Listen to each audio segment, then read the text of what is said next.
오늘 형제자매님들과 함께 나눌 하나님의 말씀의 제목은 저번 시간에 이어서 복음의 향기, 그리스도인의 향기로운 냄새라는 제목입니다. 오늘은 이제 두 번째로 우리에게서 그리스도의 향기가 풍겨나게 하소서라는 제목으로 하나님의 말씀을 나누고자 합니다.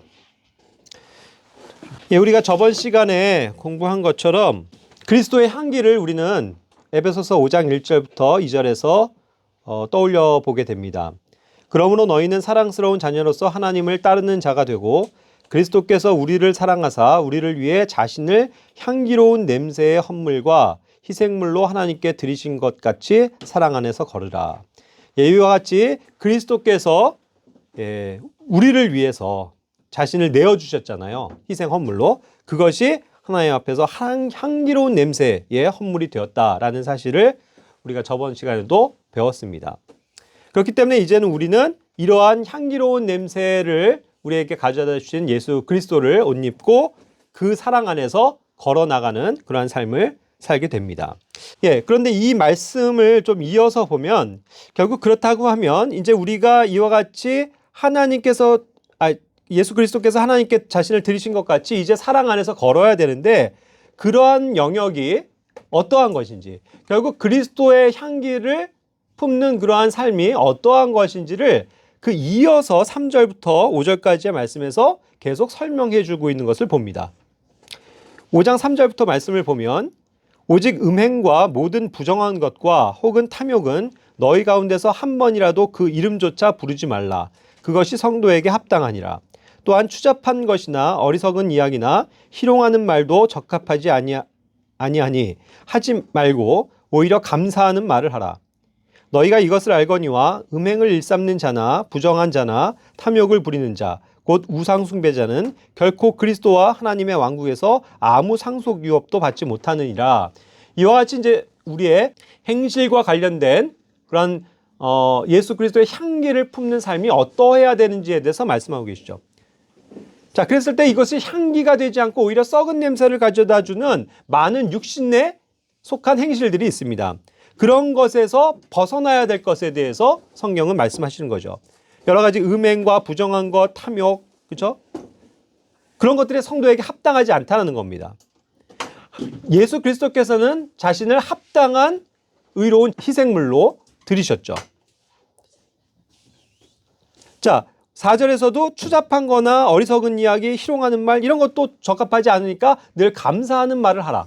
이와 같이 성경은 우리에게 말씀하고 있는 겁니다. 이것이 그리스도의 그런 향기를 드러내는 삶의 모습이기 때문이죠.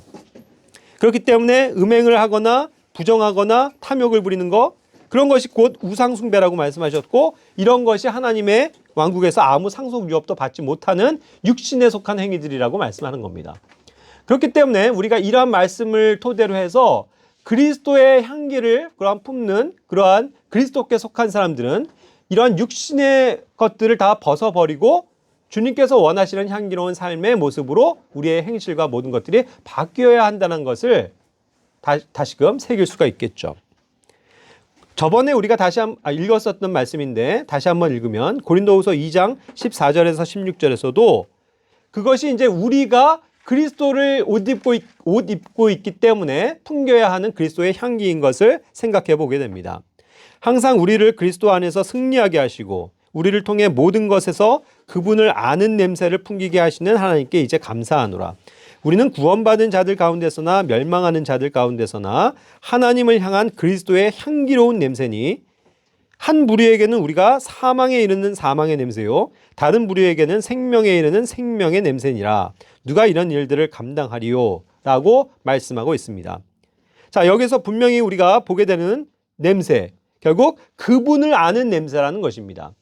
예수 그리스도를 힘입고 그분을 옷 입고 이제 예수 그리스도를 아는 냄새를 풍겨라 이 뜻이죠. 그렇게 하신다는 겁니다. 주님은.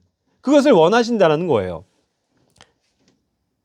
자, 그렇기 때문에 이제 우리가 구원받은 하나님의 자녀가 되었으면 이제는 우리가 하나님을 향한 그리스도의 향기로운 냄새를 풍기는 사람들이 된다는 겁니다. 이제는 우리가 그리스도의 냄새예요. 여러분.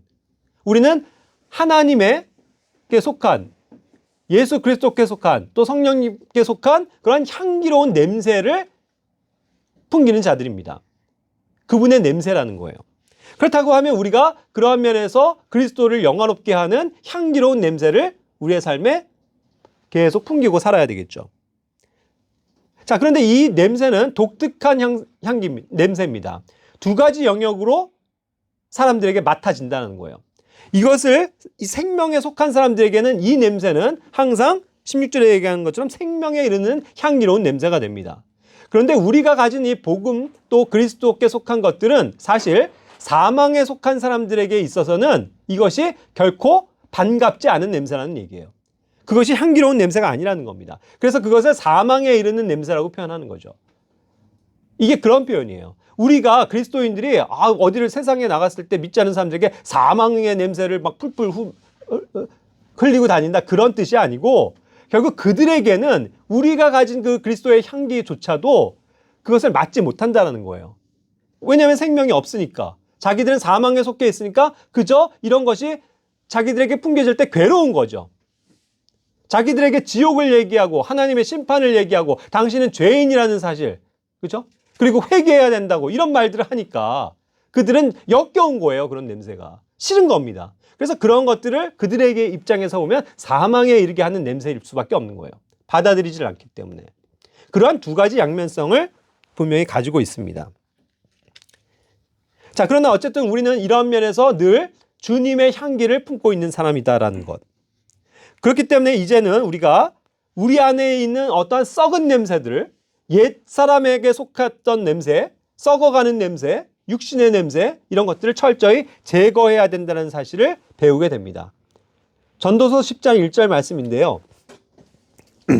죽은 파리들이 약제사의 향유에서 지독한 냄새가 나게 만드는 것 같이 작은 어리석음도 지혜와 명예로 명성을 얻은 자를 그렇게 만드느니라. 이와 같이 말씀하고 있습니다. 자, 이제 그 약제사들은요, 그 하나님께서 주신 그 율법의 명령에 따라서 철저하게 순수한 하나님께 드리는 향을 만들죠. 그러한 향을 만드는 사람들을 제조사라고 얘기하는 겁니다. 약제사. 자, 그런데 그들이 아주 순수하게 고결한 그런 향을 잘 만들어 놨는데 거기에 고만 파리 한 마리가 딱 떠서 죽은 거예요. 그런데 이 죽은 파리들이 결국 죽은 파리들에 의해서 이 순수했던 향이 순수한 냄새를 잃고 썩어서 이렇게 안 좋은 냄새를 풍기게 된다는 것입니다. 그런 현상들이 있는 거예요. 이것을 우리에게 영적으로 한번 대입을 해볼 수가 있습니다. 우리가 정말 순수하게 하나님께만 드려져야 되는 값진 향유를 준비하고 그것을 가지고 사는 사람들인데 우리 안에 이 죽은 파리들이라고 하는 게 뭐예요? 세상으로부터 온 불순물들입니다. 그렇죠? 이것을 죄라고 얘기할 수도 있을 거예요. 그런 안 좋은 것들이 내 삶에 들어오고 또 우리 교회 공동체 안에 그런 것들이 들어왔을 때 우리에게 이제 잘못된 썩은 냄새, 지독한 냄새가 발생할 수 있다는 것이죠. 그런 것을 우리는 생각해 볼 수가 있습니다. 그래서 철저하게 우리의 어떤 순수함을 해치는 그런 것들로부터 우리가 하나님의 말씀으로 항상 새롭게 되어져야 하는 것. 그것이 그리스도의 향기를 계속 품을 수 있는 그러한 비결인 것입니다. 자, 이제 우리가 주님께 향기로운 그러한 옛 냄새, 향기를 올려드리기를 원하는데요. 그것을 이제 하나의 정말 정확한 하나의 사건으로 보여주고 있는 것을 한번 떠올려 보고자 합니다. 요한복음 12장 1절부터 3절까지의 말씀. 자, 여기에서는 잘 아시듯이 이제 유월절 엿새전입니다. 그러니까 이제 예수님이 곧 6일 있으면 유월절 어린 양으로서 희생되시는 그 바로 직전의 사건인데 이때에 그분을 영화롭게 하고 그분의 죽음을 예비하는 훌륭한 경배, 섬김, 그것을 보여주고 있는 한 여인이 나옵니다. 그것은 바로 나사로의 누이였던 마리아예요. 마르다가 있고 또 마리아가 있죠. 항상 마르다는 2절에서도 뭔가 열심히 주님을 섬기겠다고 이 육신적으로 섬기는 일에 굉장히 열심인 사람입니다. 그렇죠? 맞아요. 이것도 귀한 겁니다. 그래서 누군가 손님을 대접하고 그런 일들을 해야 또 다른 한편에서는 즐겁게 교제도 할 수 있으니까. 그런 면이 뭐 하찮거나 잘못됐다는 것은 아니죠.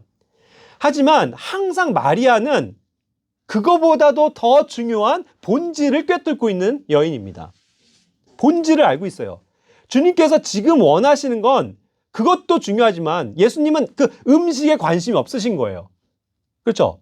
그분이 지금 온통 생각하시는 건 이 엿새 이후에 있을 자신의 죽음, 그리고 그 사람들을 사랑하는 그 은혜와 긍휼, 그거잖아요. 그러니까 정말 이러한 어떠한 그 되어질 일들을 믿음의 눈으로 바라보는 이 여인에게는 이제 주님의 말씀을 그냥 흘려듣지 않고 주님이 가셔야 되는 어떤 그 길이 이제 곧 다가오고 있다는 것을 알고 그분 앞에 나아 엎드려지는 것입니다.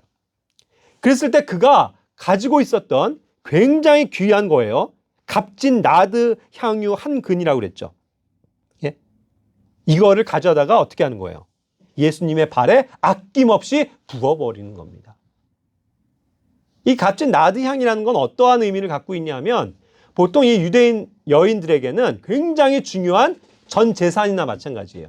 이것이 나중에 이제 그 본인이 결혼을 하게 될 때 자신을 아름답게 치장하는 데 있어서 가장 값비싸고 돈이 많이 드는 영역이 의복이 아니라 그 당시에는 이 값비싼 향유인 거예요.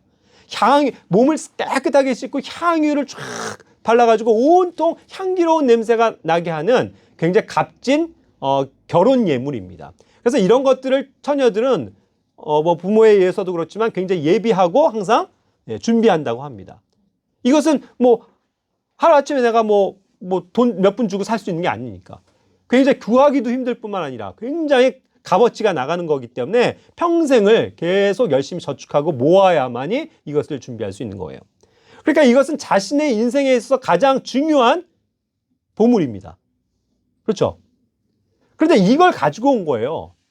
그래서 이거를 아낌없이 주님의 발에 부었습니다. 예? 그러니까 뭐 얼마나 그것이 묻어서 저겠어요. 바로 발에 닿자마자 미끄러져 흘러져서 다 땅바닥에 쏟아 부어지겠죠.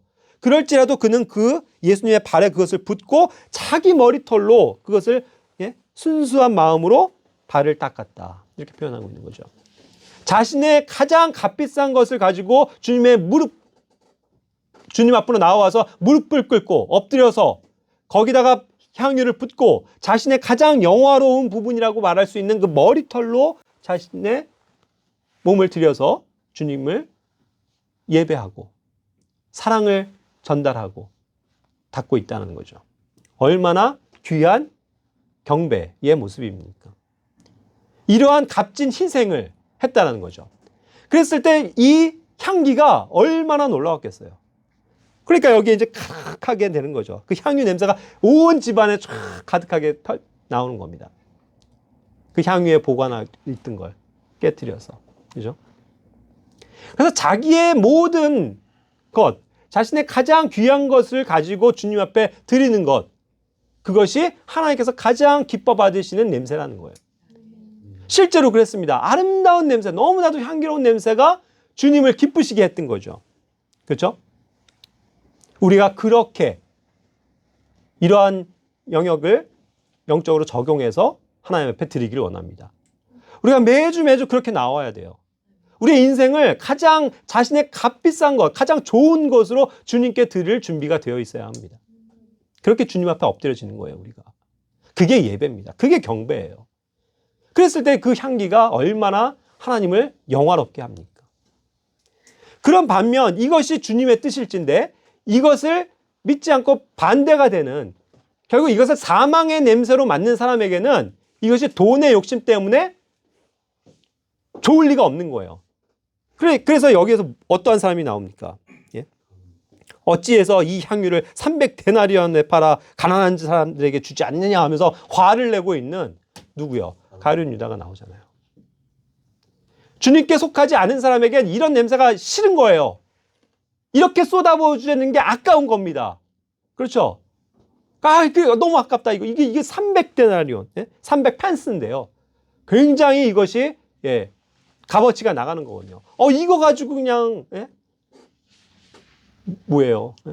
엄청나게 이거 자기가 챙겨갖고 뭔가 더 챙길 수 있고 욕심이 나잖아요. 그리고 또 뭐, 이런 거 가지고 더 큰 일을 할 수 있는데 왜 이거 그냥 하찮게 이렇게 그냥 쏟아붓고 마느냐라고 질책을 하는 그러한 반응들이 얼마나 많습니까? 우리의 예배를 이와 같이 하찮게 여기는 사람들이 의외로 굉장히 많은 거예요. 그것을 그렇게 받아들이는 종교인들이 너무나도 많은 겁니다. 그렇죠? 너 왜 그렇게 사냐? 너 뭐 이렇게 뭐가 좋아서 너의 모든 거를 이렇게 하나님께 쏟아붓고 있냐? 이렇게 반대한다는 거죠. 그냥 네 삶을 살아. 그죠? 앞으로 너의 신년을 예비해. 이렇게 사탄은 속삭인다는 거죠. 그래서 너를 위해서 써. 뭐 이렇게 이런 거에 헌신을 하고 있냐? 아깝지 않냐? 너 자신을 봐. 너 형편없는 너. 네 자신 빨리 잘 뭔가 챙겨서 앞으로의 일들을 예비해야 되잖아. 이러한 속임수를 보여주는 거죠.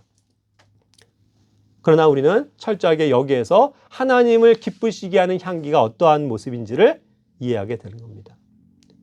우리가 그런 마음으로 주님 앞에 나와야 돼요. 매주. 매일매일의 삶이. 그죠? 그렇기 때문에 빌립보서 4장 18절에서도 다음과 같이 말씀하십니다. 우리 다 같이 한번 읽어볼까요? 오직 내게는 모든 것이 있고 또 풍부하니라. 에바브로디도 편에 너희가 보낸 것들을 받았으므로 내가 풍족한데 이것은 달콤한 냄새의 향기요 받으실 만한 희생물이며 하나님을 매우 기쁘게 한 것이니라. 예, 여기에서도 값비싼 어떤 달콤한 냄새의 향기를 이야기하고 있는 거예요. 자, 그런데 여기 이것은 이제 신약교회에서 이제 특히 빌립보 교회에 대한 칭찬과 더불어서 얘기하는 겁니다.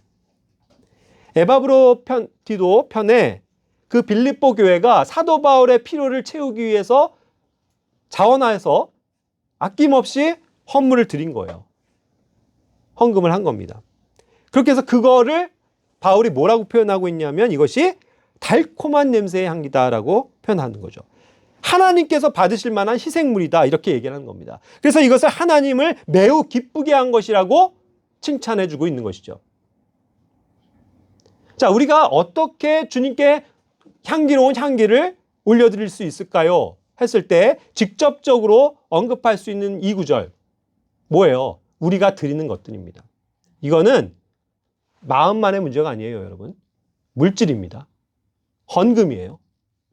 그것이 하나님을 영화롭게 하고 하나님을 매우 기쁘시게 하고 하나님께서 받으실 만한 희생이며 이것이 달콤한 냄새의 향기다. 그겁니다. 그렇기 때문에 우리가 아낌없이 주님을 위해서 우리의 모든 것을 드릴 수 있어야 된다는 거예요. 아까 그 마리아처럼 가장 값비싼 것 하나님께 가져와야 합니다. 성도들을 위해서 쓸 수 있는 마음이 준비되어 있어야 돼요. 그렇기 때문에 우리가 정말 자기가 자원하는 걸 가지고 자원하는 마음으로 교회에 헌금도 기쁘게 드릴 수 있는 거고 자신의 물질을 다른 사람들을 위해서 쓸 수 있는 거고 희생할 수 있는 거고 그냥 거저 주울 수 있는 거고 빌려줄 수 있는 겁니다. 그거예요. 그래서 또 뭐 우리 형제 자매들 참 잘하시지만 누군가의 필요를 위해서 막 선물도 열심히 해주시고 필요들 채워줘서 갖다 주시고 이런 것들이 다 그리스도의 사랑이며 하나님께서 기뻐하시는 향기다 이거예요. 물질이에요, 여러분. 속지 마세요. 세상의 교회들은 돈 얘기하면 되게 싫어해요. 되게 언짢아하고 불쾌하고 무슨 그런 설교를 하냐고 하면서 뭐 부담을 준다는 둥 뭐 이 교회는 뭐 물질적인 거 뭐 헌금 강요한다 하면서 떠나가요. 제가 지금 그거 얘기하는 거예요?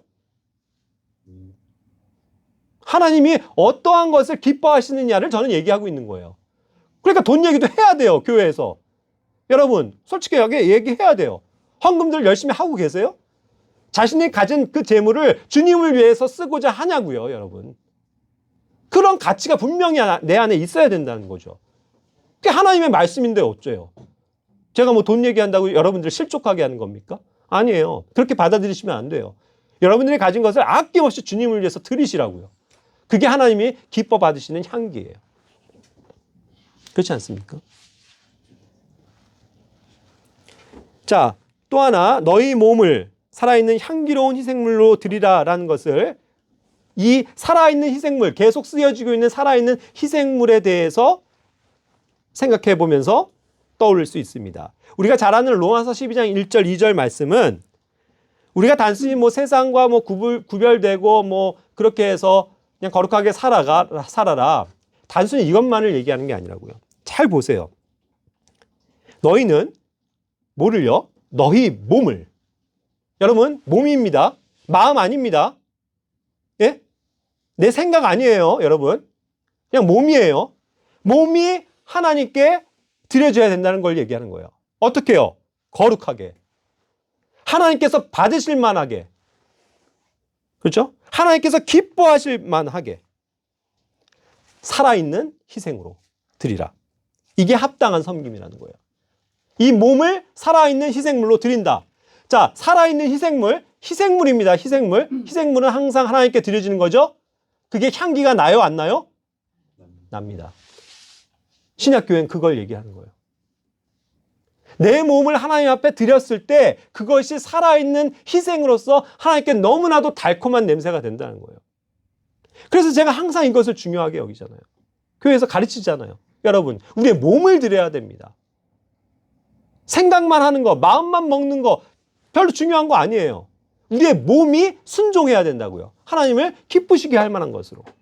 그래서 우리가 이 예배를 하는 이 장소에도 항상 나와 있어야 되는 거고, 내가 기도하고 말씀을 봐야 되는 시간에 항상 그 일을 하고 있어야만 하는 것입니다. 그게 향기예요. 그걸 잃어버리면 어떤 거예요? 우리 향기 안 나요. 향기 안 나요. 하나님께서 받으실 만한 향기로운 삶을 우리가 매일매일 이와 같이 순종을 통해서 올려드려야 된다는 것입니다. 그러면서 이제 어떠한 중요하게 다루는 것이 2절에 나오죠. 너희는 이 세상에 동화되지 말라. 이게 굉장히 중요한 거예요. 동화되지 말라. 항상 너희의 생각을 어떻게 하라고요? 새롭게 함으로 변화를 받으라. 역시 이 생각은 마인드입니다. 마인드. 예? 우리의 마인드가 바뀌어야 돼요. 변화를 받아야 된다고요. 이 마인드는 성령님께 속한 거예요. 성령의 마인드로 바뀌어야 되는 것을 뜻합니다. 그래서 정말 성령님께서 원하시는 것, 성령님께서 기뻐하시는 것, 성령님께서 인도하시는 것, 거기에 나의 그 음성을 잘 캐치해서 그분을 따라가는 것. 그래야 생각이 변화를 받는다니까요, 여러분. 변화돼야 돼요, 우리가. 그리스도인들이라면. 그래서 하나님께서 정말 선하시게 여기고 받으실 만하고 완전하시다라고 하는 그런 뜻들이 무엇인지를 입증해야 되는 것입니다. 그럴 때 이제 우리가 중요하게 이제 전제 조건이 뭐냐면 세상과 동화돼서는 안 된다는 거거든요. 여기에서 많은 그리스도인들이 사실 삶에 문제가 생겨요. 이 세상과 너무나도 닮아있기 때문이죠. 너무나도 많이 동화되어 있어요, 여러분. 전 그것이 너무나도 안타까워요. 저 자신도 그렇지만 항상 거기에서 우리가 깨달음을 얻어야 합니다. 컨펌이라고 하는 이 동화되는 것. 이건 규칙이나 관습이나 어떤 방식 등을 따라가는 거거든요. 거기에 순응하는 것을 뜻합니다. 컨이라는 게 함께고 폼이 형태잖아요. 어떠한 세상이 가지고 있는 형태를 취하는 거예요. 세상 사람들이 살아가는 방식대로 살아가는 겁니다. 그게 동화예요, 여러분. 근데 얼마나 많냐고요, 그것이. 세상 사람들이 지금 애들이 나이키 신었으면 나도 나이키 신어야 되고, 예? 요즘에 뭐 이런 뭔지 모르지만, 뭐 이런 목도리가 유행한다면 나도 있어야 되겠고, 롱패딩이 유행하면 난 무조건 롱패딩이 있어야 되겠고, 그렇죠? 남들이 집 사고 아파트 산다면 나도 그거 좀 사서 재테크 해야 되겠고, 남들이 열심히 공부해서 명문대학 가서 좋은 데 취직하는 게 정해진 룰이라고 한다면 나도 그 길을 좀 가야 되겠고. 이게 온통 세상과 동화되는 게 아니면 뭐냐고요. 세상의 방식이라고요. 세상이 요구하는 방식들이라고요. 그런데 그거를 그냥 당연하다고 수능해요. 당연하다고 생각해요. 근데 생각해 보세요. 그게 당연해요? 왜 당연하죠? 성경에서는 그걸 말씀하고 있는 게 아닌데 왜 당연하다고 우리는 지금까지 생각하고 있는 거냐고요. 왜 속고 있냐고요. 그렇죠? 그럼 향기가 안 나요. 안타깝게도. 우리가 세상과는 다른 방식을 가지고 하나님의 뜻에 맞춰서 순응하면서 살 때 향기가 나는 거지. 어떻게 세상과 똑같은 모습으로 살아가면서 내가 다른 사람들에게 좋은 선한 영향을 끼칠 거야 라고 얘기하고 있나고요. 그건 말에 어폐가 있어요. 애초부터. 그래서 우리는 세상과 동화되는 것이 아니라 항상 뭐요? 성령님과 밀착해서 가야 돼요. 성령님과. 성령님의 마인드대로 따라가는 거죠. 성령님의 마인드는요, 결코 우리가 선한 양심을 가지고 있으면 그렇게 못해요. 민감해지기 시작하면, 성령에 민감해지기 시작하면 세상의 방식과는 타협이 안 된다고요. 그게 향기를 온전하게 내뿜을 수 있는 그러한 전제 조건이라는 것이죠. 자, 이제 우리는 주님 안에서 새로 태어난 자들입니다. 모두가 다 영적으로 다시 태어난 자들이에요. 그래서 고린도후서 5장 17절에서도 그런즉 누구든지 그리스도 안에 있으면 그는 새로운 창조물이라. 옛 것들은 지나갔으니 보라 모든 것이 새롭게 되었도다라고 말씀하고 계시잖아요. 모든 것이 우리는 새롭게 됐습니다. 우리는 주님 안에서 새로운 창조물이 된 거예요. 예? 겉사람은 똑같을지언정 내 속사람은 다르다고요. 예? 이제부터는 나의 표정과 나의 생각과 나의 내면에 있는 모든 뛰는 이 심장이 주님을 위해서 뭔가 반응하기 시작해요. 새롭게 되었다고요. 그렇죠? 그러니까 뭔가 정말 새로운 창조물답게 우리가 새롭게 되어지지 않으면 온전한 향기를 주님 앞에 풍길 수 없어요. 그렇죠? 그렇기 때문에 우리가 주님의 향기가 된다는 것은, 우리가 하나님의 향기로운 향기를 세상에 내뿜고 산다는 것은 복음에 합당한 열매를 맺는 그러한 삶을 의미합니다. 마태복음 3장 8절에서도 복음서에선 주님의 항상 예수님의 메시지는 그거였어요. 회개해라. 그렇죠? 회개하고 회개에 합당한 열매를 맺으라는 거예요. 회개했으면 뭐예요? 합당한 열매가 맺혀져야 된다고요. 그게 회개예요. 내가 세상을 향하고 죄를 사랑하고 죄 가운데서 행하다가 이제 하나님을 만나고 완전히 돌아섰다고요. 하나님께로 향한다고요. 하나님 제가 이제 돌이킵니다 라고 돌이켰다고요. 그럼 하나님을 바라볼 땐 뭐가 있어요? 거기에 하나님께서 베풀어 주시는 선한 것들만 차고 넘친다고요. 그렇죠? 그것이 말씀 안에서 보여지는 것들이에요. 그럼 그거를 따라서 가는 것이 회개에 합당한 열매를 맺는 삶이라고요. 그런데 예전의 방식 그대로를 유지하고 있으면서 아까도 얘기한 것처럼 세상 방식과 완전히 동화돼서 그냥 그리스도인인지 아닌지도 분간이 안 될 정도로 살아가면서 어떻게 그리스도의 향기를 내뿜을 수 있다는 말입니까? 빌립보서 1장 27절에서도 말씀합니다. 오직 너희 행실을 그리스도의 복음에 합당하게 행하라. 그죠? 우리의 행실을요, 이제는 그리스도의 복음에 합당하게 행해야 된다는 거예요. 그러니까 우리의 말이 바뀌어요, 여러분. 우리의 언어의 생활이 다 바뀌어버린다고요.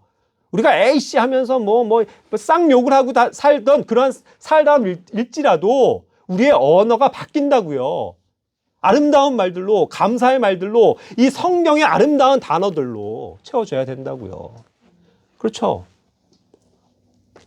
우리의 삶이 나만 알고 다른 사람들 시기하고 어떻게든 밟아갖고 이 세상에서 경쟁해서 이기려고 하던 그러한 이기적인 사람에서 이제는 모든 것을 포기하게 되고 내려놓게 되고 다른 사람들을 섬겨줄 수 있는 그러한 아름다운 삶으로 바뀌어야 된다고요.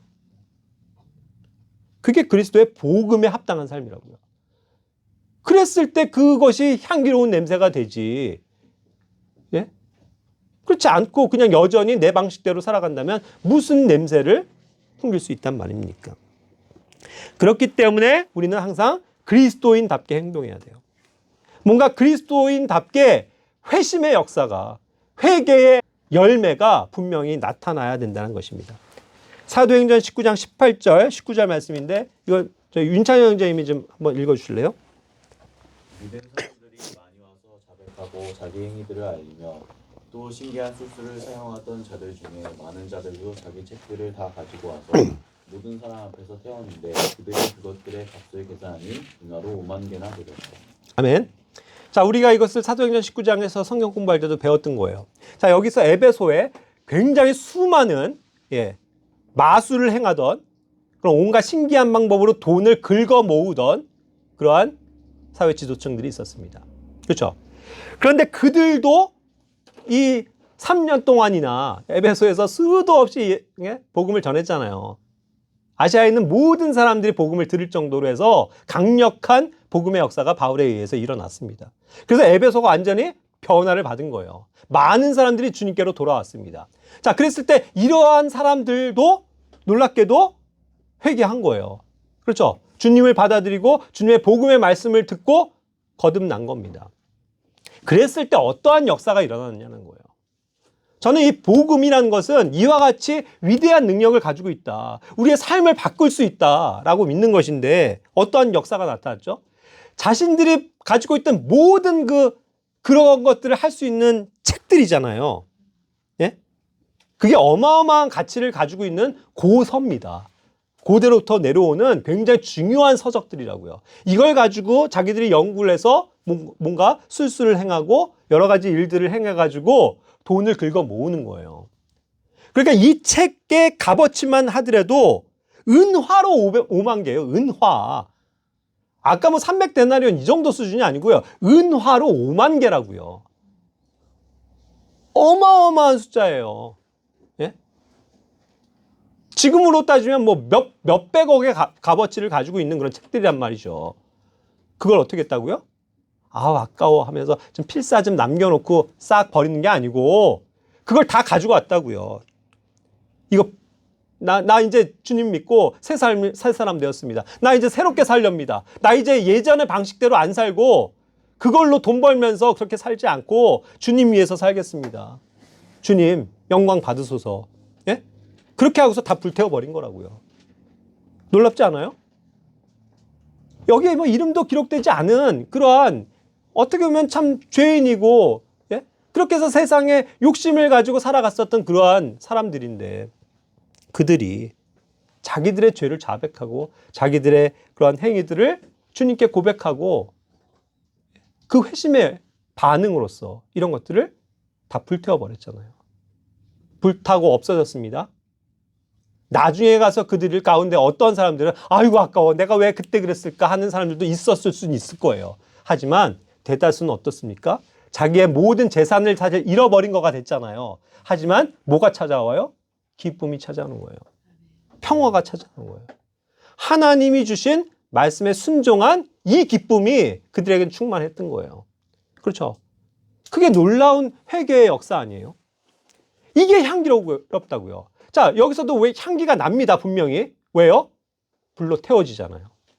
항상 불로 태워지는, 하나님께 드리기 위해서 불로 태워지는 거는 냄새가 납니다. 이건 종이 타는 냄새예요. 여러분들도 한번 종이 태워보셨죠? 종이 태는 냄새, 뭐 되게 희한하긴 해요. 뭐 어떤 사람에게는 되게, 야, 이거, 냄새 좋은데 할 수도 있겠지만, 또 독특한 냄새죠. 근데 그 냄새가, 이 세상의 책들을 다 갖다 그냥 불태우는 그 냄새가 지금 이 순간 어떻게 되는 거예요? 하나님께. 너무나도 달콤한 향기가 되는 거죠. 사람들이 그걸 삥 둘러봤어요. 이게 얼마나 엄청난 사건이었겠어요. 그 사람들이, 그 에베소에 있는 그 유명한 사람들이 와가지고 자기들 책들 쌓아놓고 거기다가 불 질러가고 뭐 불타고 있으니까 사람들이 그거 구경 안 했겠냐고요. 그거가 소문이 안 퍼져나갔겠냐고요. 놀라운 향기였어요. 그리고 이러한 정말 획기적인 회심, 그 회심의 능력, 그 반응, 역사가 오늘날에도 너무나도 많이 있잖아요. 그렇죠? 이런 것이 있어야 됩니다. 회심과 헌신에는 확실한 변화가 필요해요. 증거가 있어야 됩니다. 우리의 삶에도 그것이 적용이 돼야 된다는 거예요. 물론 이것이 사람에 따라서는 오래 걸리는 사람들도 있을 수는 있지만 그래도 우리가 구원받았다고 하고 하나님의 자녀라고 한다면 이 세상에서 가지고 있던 그런 부귀영화와 탐욕과 그런 것들을 버리고 온전히 주님 앞에 헌신되어지는 그러한 하나의 놀라운 변화가 언젠가 보여져야 되는 것 아닙니까? 여러분 생각해 보세요. 내 삶에 가장 중요하게 여기는 것이 무엇인지. 무유형의 것들이 분명히 있을 거라고요. 그거 주님 앞에 다 불태워 버리자고요. 그때 패트라는 것도 그 기름덩어리 다 제거해버리자는 거였잖아요. 구약에서도. 불태워 버렸을 때 하나님께 기쁨이 되고 향기가 돼요. 이런 것들을 생각해 봅니다. 요즘에 제 마음에 참 한 구석에 자리 잡고 있는 하나의 영역이 있어요.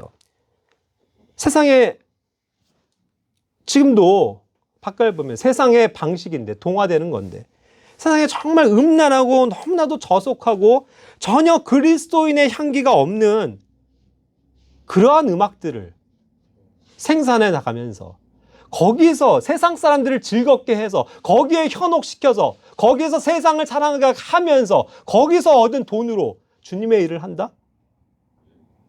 자기가 복음을 전하겠다? 자기가 교회를 목회를 하겠다? 그런 연예인을 보는데 솔직히 전 그건 아니라고 봅니다. 아니라고 봐요. 그건 주님의 일이 아니에요. 그가 아무리 자기의 지혜로 복음을 잘 전한다 할지라도 그것은 아니에요. 그렇죠? 물론 어떻게 해서든 복음이 전파된다는 것, 그 사실 자체로는 우리가 함께 기뻐해 줘야 합니다. 분명히. 하지만 그건 향기가 아니라고요. 죄송하게도. 말만 잘해서 복음만 잘 전하는 게 능사가 아니에요.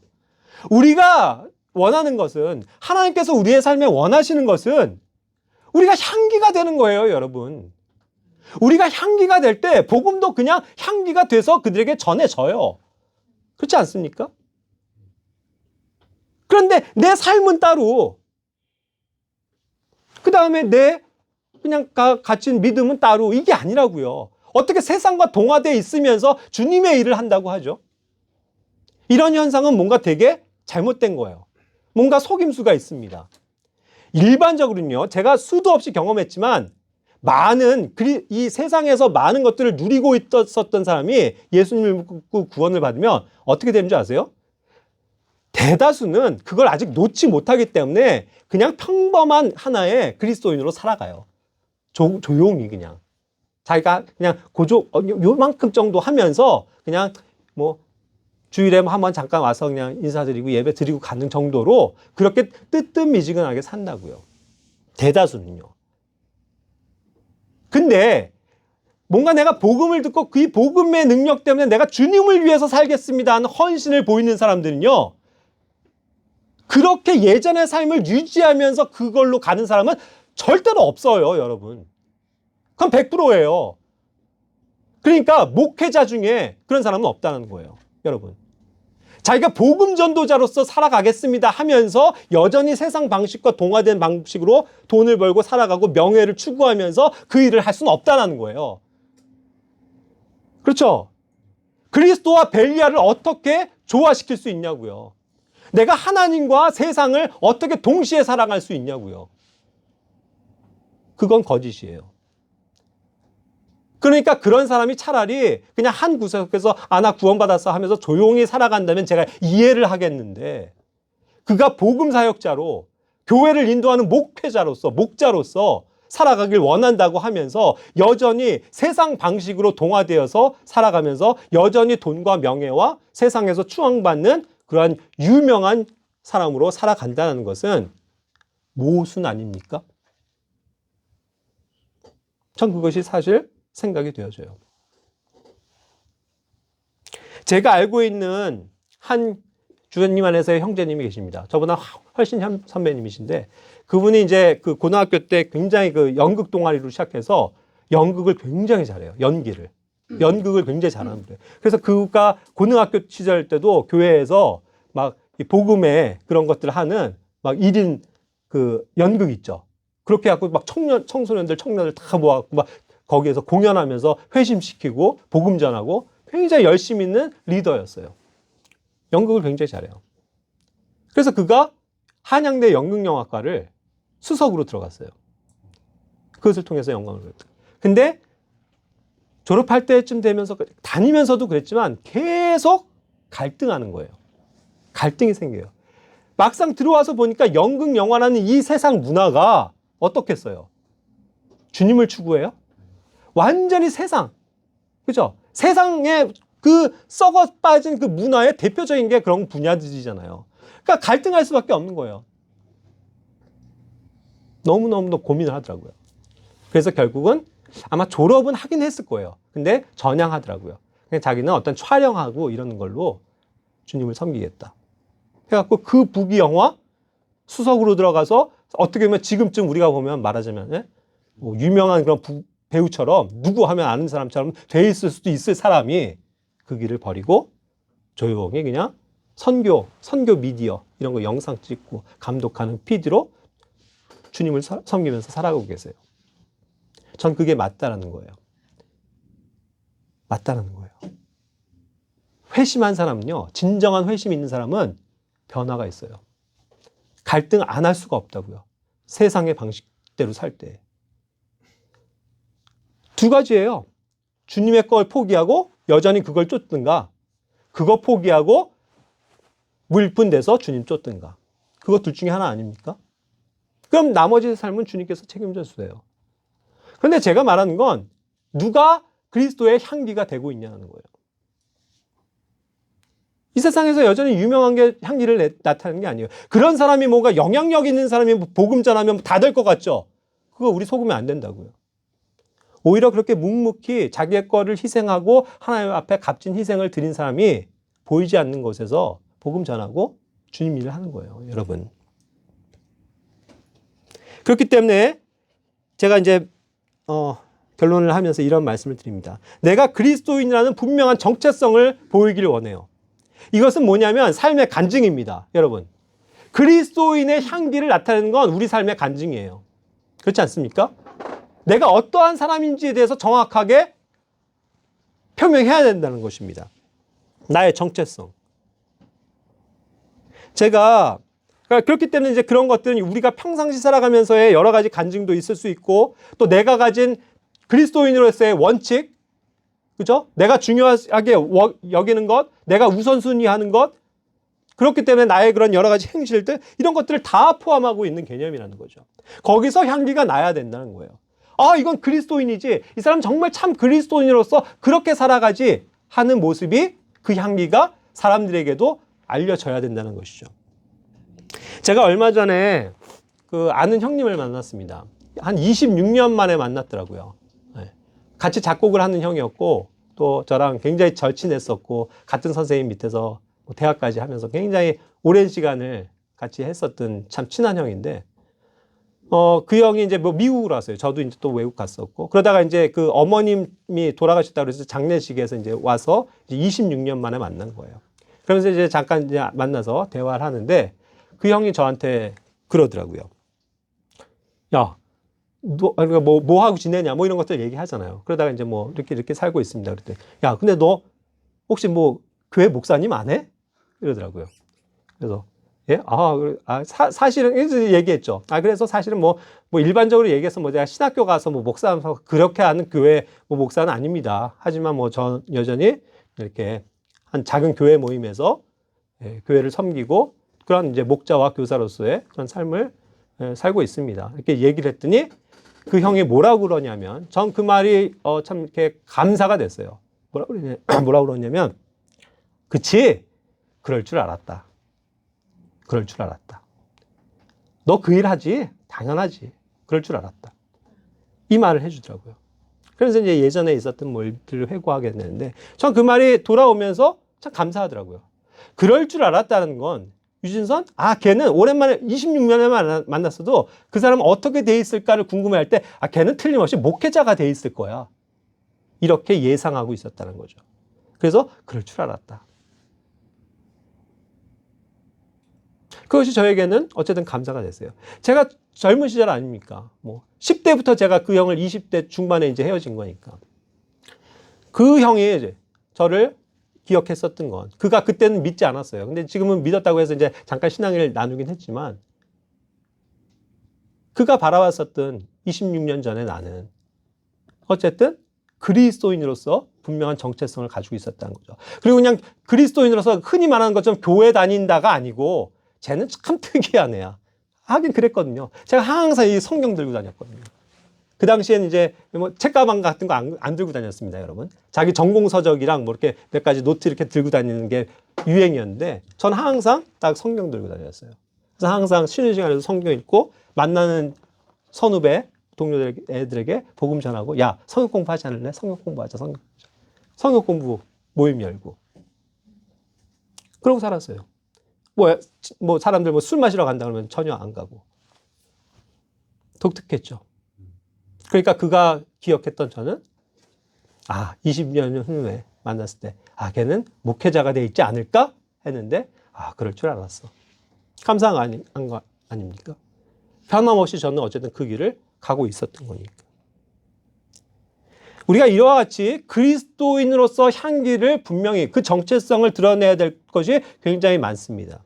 제가 여기도 장례식이라는 것도 적어놨는데요. 생각해 보세요, 여러분. 자, 이제 우리가 어떻게 하면 그리스도의 분명한 향기를 나타내 보일 수 있는지. 최소한 우리 예수 그리스도를 믿는 사람들이라면요. 여러분들 이제 뭐 집안에서 장례식 같은 것들 이제 경험하게 될 수도 있습니다. 세상 방식대로 하지 말라고요.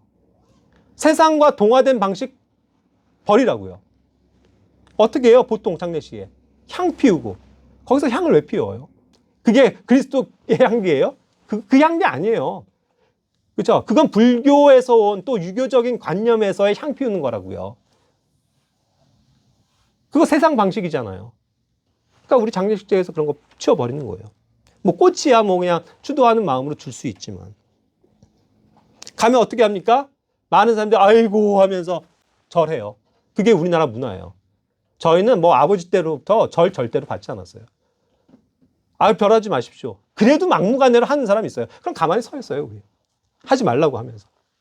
절대로 우리가 같이 무릎 꿇고 맞절하고 그러는 거 없습니다. 왜요? 우리가 절한다라는 것은 어떠한 권위를 인정하는 것이고 내가 사람 앞에 무릎 꿇고 절하고 한다는 거, 그래서 넓게는 세배 드리는 거 있죠. 우리나라 전통 문화. 그거 우리는 하지 않아요. 하지 않습니다. 왜요? 우리가 무릎 꿇고 절할 수 있는 분은 유일하게 한 분이시죠. 누구예요? 우리 주 하나님이에요. 그분께만 우리는 무릎 꿇고 절하는 겁니다. 우린 그렇게 믿는 거예요. 그런데 이건 세상의 문화고 한국의 고유한 전통이고 뭐 어쩌고저쩌고 필요 없습니다. 여러분들 혹시 여러분들 집안에서도 그런 어떠한 문화라면 버리세요. 안 하겠다고 하세요. 그래야 싸움이 돼요. 사실 싸워요.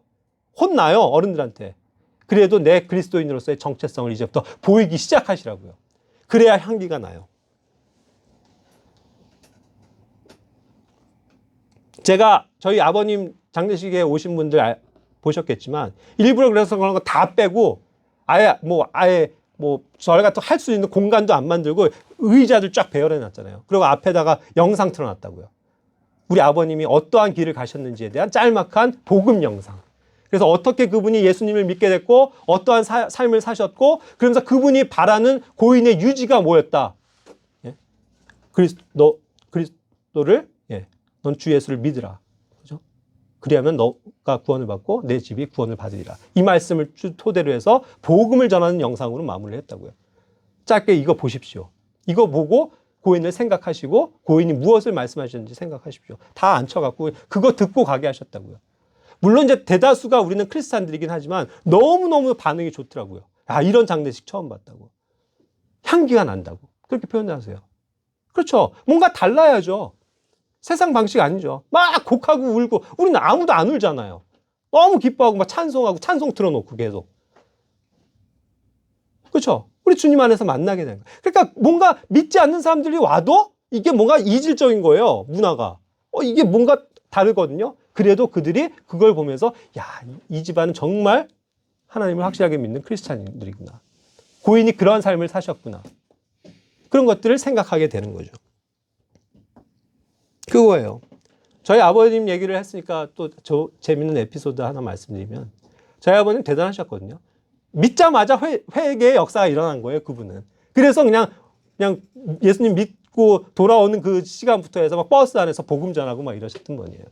그렇게 해서 이제 전심으로 이렇게 하나님을 위한 그런 선교의 일로 헌신하셨던 분인데 하루는 그런 일이 있었대요. 젊은 시절에 그 살고 있는 집에 전세로 살고 계신데 그 집주인이 그 당시에 어렸을 때 우리 굉장히 무당들 많았습니다. 무당들이 막 굿하는 거 되게 많았어요. 온갖 집안에서.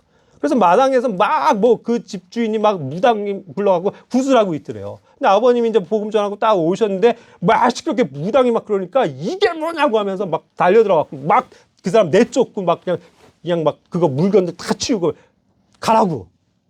이런 쓸데없는 우상서기 하지 말고 빨리 하나님 믿으라고 막 그러면서 막 호통을 치고 막 쫓아낸 거예요.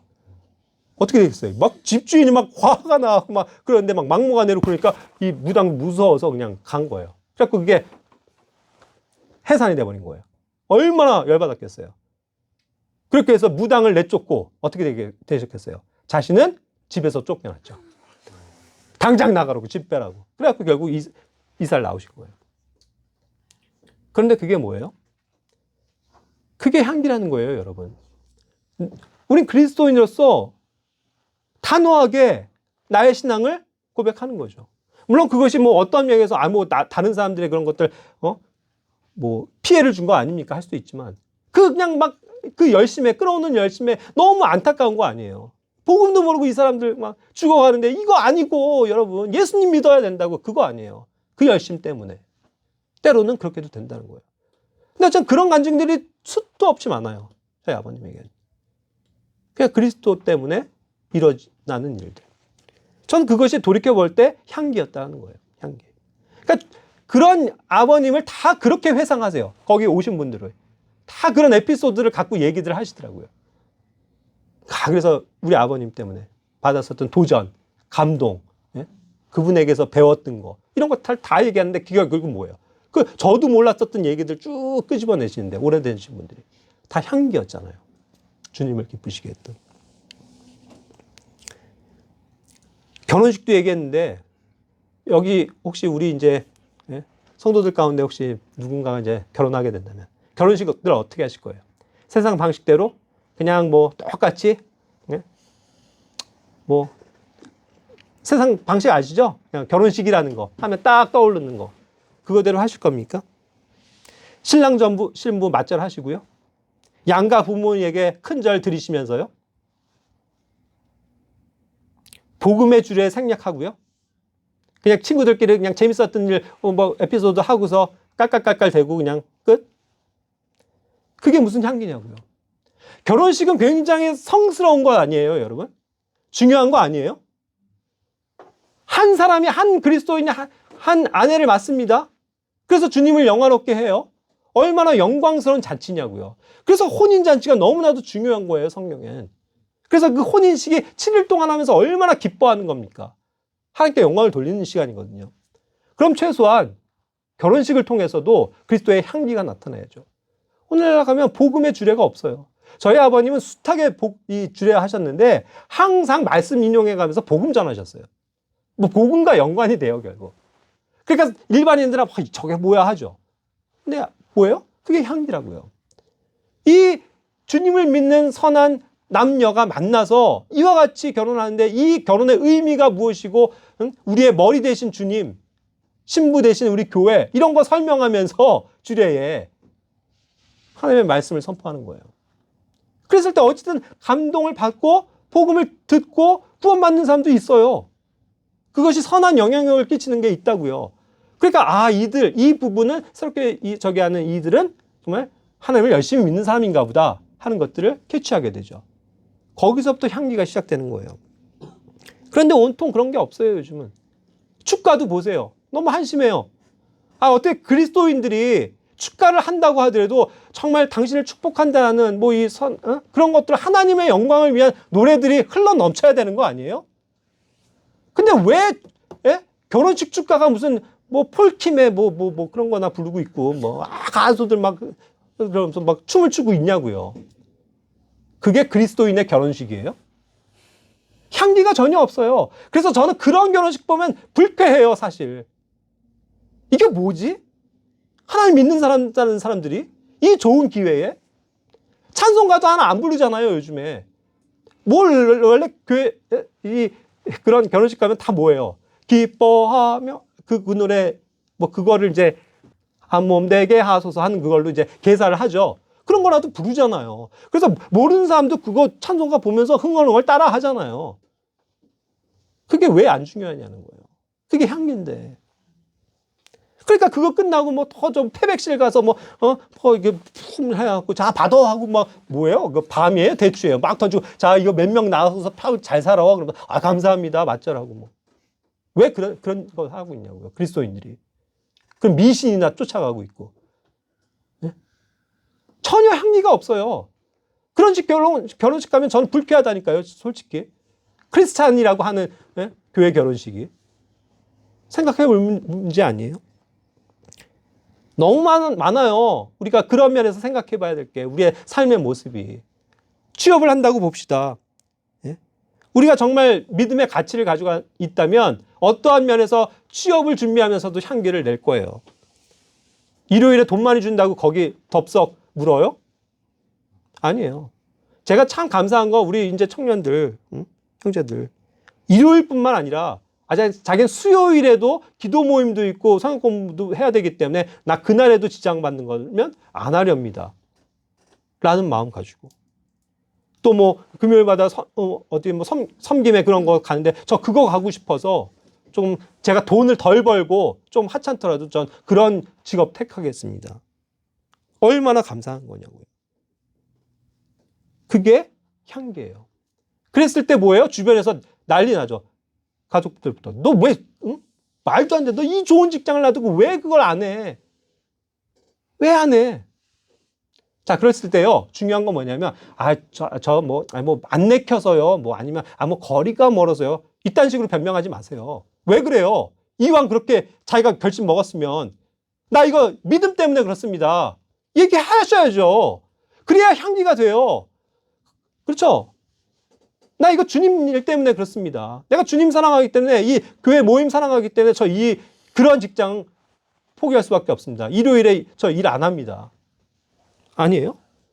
그래야 향기가 되죠. 뭐 그거 쑥 감춰놓고 그러면 다른 사람들 다 오해하잖아요. 그냥 이 사람은 이게 마음에 안 들어서 그냥 안 하나 보다 이거잖아요. 그것과 이 사람이 이런 좋은 직장을 포기하는 이유는 그리스도 때문이다. 하나님 때문이다라고 한 거는 다른 차원의 문제라고요.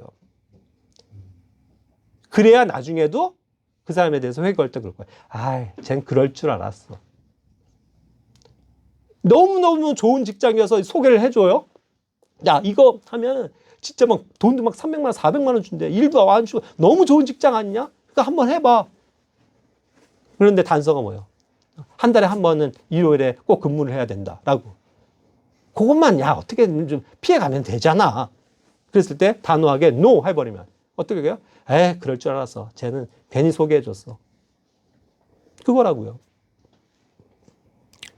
사업을 할 때도 마찬가지입니다, 여러분. 여기 뭐 사업하시는 분들도 있지만. 이 사업이 정말 주님의 향기를 드러내는 거냐. 여러분, 저는 먹는 거 좋아합니다만, 제가 고깃집을 사업으로 운영할 수 있을까요? 없을까요? 어떨 것 같아요? 고깃집. 맛있는 스테이크도 굽고, 삼겹살도 해주는 그런 맛집. 어떨 것 같아요? 상관없지 않아요? 아니에요. No. 전 안 해요. 왜요? 술 팔아야 돼서. 고깃집에 술 빠지는 거 봤습니까? 막걸리, 맥주, 소주 놓고 부어라 마셔라 하면서 회식 즐기는 게 고깃집이잖아요. 우리가 가서 우린 그런 거 안 하고 콜라 사이다 먹으면서 먹을 수는 있지만 내가 그 싸움 못 한다고요. 신앙 양심 가지면. 그거예요. 향기란 그런 거예요. 제가 편의점 운영할 수 있을 것 같아요? 저 편의점 안 해요. 못 해요. 제가 담배 받아서 그거 거슬러 돈을 주고 그 냉장고에 있는 술 팔면서 카드 계산하는 그것이 내 손을 부끄럽게 하지 않습니까? 그게 내 신앙 양심이라고요. 그래서 남들은 그거 어때? 뭐 아무 문제 없잖아 하더라도 편의점조차도 못해요. 우리 같은 사람은. 안 그래요? 그러니까 우리는 자꾸 제한적일 수밖에 없어요. 우리의 삶이. 할 수 있는 게 별로 없어요. 그리스도인들은. 진짜. 그게 그렇지만 이 세상과 동화되지 않는 거예요. 그러니까 제가 뭐 이제 송이가 우리 뭐 요거노미를 할 때도 제가 그냥 애 주도해서 야, 여기 이렇게 써붙이자. 주일 휴무. 주일 휴무. 붙여야 된다고요, 우리는. 그거 당연히 일요일은 쉽니다. 써붙일 수 있어요. 하지만 전 그러고 싶지 않은 거예요. 주일 휴무가 더 좋아요. 왜요? 사람들 그래야 인식을 하거든요. 여기는 주일? 뭔가 교회 다니는 사람들인가?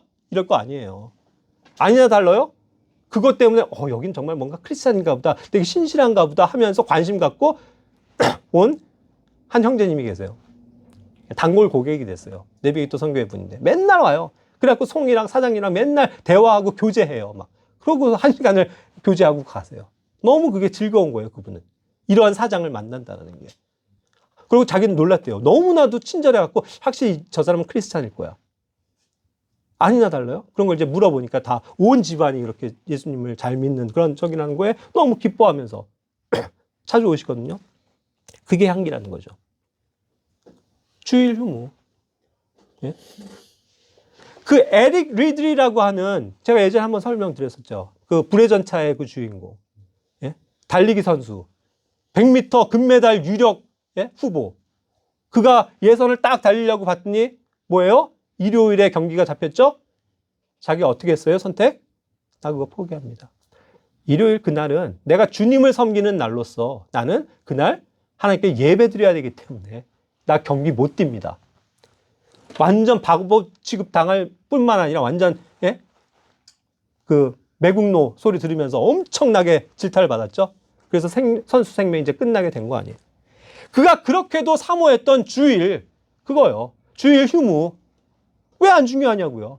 우리에겐 일요일일 다른 사람들에겐 일요일일지를 몰라도 우리에겐 주일이라고 불리는 게 합당해요, 사실. 주님 날이잖아요. 우리가 이 날을 우리의 하나의 약속으로 함께 모이는 거잖아요. 그럼 왜 안 중요하냐고요. 이 향기를 계속 드러내야죠. 예외 없어야죠. 그렇지 않습니까? 그렇게 에릭 리들도 그 경기를 포기했을 때 오히려 생각지도 않았던 400m에서 금메달을 땄다고요. 제가 요거놈이라도 우리 뭐 8시 마감으로 하자. 또 우리 같이 동업을 하지만 그분들도 크리스찬인데 8시에 마감하자 하면서 그냥 강력하게 애초부터 그냥 못을 박았어요. 왜 우리 카페인데 카페 8시에 문 닫는 거 되게 이른 거예요. 근데 왜 그럴 줄 아세요 혹시? 왜 8시 휴무를 했는지? 일주일에 딱 한 번이지만 수요일에 우리 기도 모임이 있으니까 그거 빨리 정리하고 와서 기도 모임 참석하려면 8시에는 맞춰야 돼. 단순히 그거예요. 그래서 8시 마감이라고요, 우리는. 근데 뭐 수요일만 그럴 수 없으니까 에이 그냥 우리 다 월화수목금 다 수요일 마감. 8시 마감. 확고한 정체성이죠. 뭐가 중요한지를 아니까. 그게 향기라고요, 여러분. 이 코로나 시국에 교회를 나가 사람들 이러죠. 당연해. 난 이거 매주 우리는 예외 없이 하고 있어. 야, 미쳤냐? 그래, 나 미쳤어. 난 예수님께 미쳤어. 난 이거 포기할 수 없어. 이게 내 간증이라고요. 이게 향기라고요. 그래, 저 말도 안 통해. 백신 왜 안 맞는다라고 보통들 얘기하세요. 물론 먼 사람이야 상관없죠. 가까운 사람이 물어보면. 이게 좀 뭐가 들어갈 수도 모르고 뭐 위험할 것 같아서요. 뭐 이런 식으로 핑계 대세요. 그러지 마세요. 예? 모든 건강과 우리의 상태를 다 아시는 하나님께서 그냥 나를 보호해 주시기 믿고 나 백신 안 맞는 거라고. 그렇게 얘기하면 안 돼요. 그래서 주님이 지켜주실 거 그냥 바라고 사는 거예요, 우리는. 그게 더 영향력이 있잖아요, 사실. 그게 더 향기롭잖아요. 나 건강상에 나 알러지 반응이 있어서 안 맞고 있어. 이거보다는. 그렇지 않습니까? 하나님을 존중히 여기고 또 그리스도를 귀하게 여기는 게 없는 그리스도인들, 또 교회들 보면서 전 요즘에 참 많이 화가 나요. 근데 그 화라는 것도 이제 좀 새롭게 정리하자면 화가 아니고요. 그건 뭐라고 표현하는 거냐면 성경적인 용어로 질투예요, 질투. 전 질투가 나요. 하나님도 그거 질투하시잖아요. 하나님 외의 것, 하나님께 우선해야 될 것, 이것이 다 내팽개쳐 있는 걸 보면서 하나님은 얼마나 질투하시냐고요. 저도 세상을 살아가면서 이제 알겠어요. 그게 왜 질투거리인지, 왜 질투가 나는지, 내가 왜 형제 자매님들을 보면서 질투가 나는지, 왜 여기 안 와 있지? 왜 하나님을 이렇게 기쁘시게 하는데 안 드려지고 있지? 질투가 난다고요, 사실. 하나님이 주시는 마음으로. 이제 그 마음을 알겠어요. 그건 단순히 화가 아니에요. 내 마음에 나오는 양심이에요. 복음의 양심. 그렇죠? 우리 모두가 이 세상에서 정직하게 행하고 또 성실하고 공의롭게 행하면서 그리스도의 사랑으로 은혜롭게 행하기를 원합니다. 그렇죠? 그래야 우리는 그리스도의 향기를 내뿜을 수 있어요. 그런 말들이 있어요. 그런 간증 가끔 이제 들어보셨나요? 야, 안 믿는 사람이 철저하게 하나님 싫어하는 사람이 야, 어떤 사람을 보고 네가 믿는 하나님이라면 나도 믿겠다. 이런 감정 가끔 있어요. 네가 믿는 하나님이면 나도 믿겠다. 믿으려면 좀 저 사람처럼 믿어라 하고 다른 좀 뜨뜻미지근한 크리스찬들을 그러니까 뭐랄까 도전하는 그런 불신자들도 있어요. 간혹. 그런 소리 좀 들으면 안 될까요? 믿으려면 저 사람 정도는 돼야지. 아니면 반대로 아유 난 너 때문에 못 믿겠어. 이 소리 듣는다면 그게 향기예요. 예, 우리가 어쨌든 이와 같이 정말 향기로운 삶이 무엇인지를 우리의 마음가운데 새기고 주님을 기쁘시게 하는 그러한 삶을 살아가길 원합니다. 말씀을 마칠게요.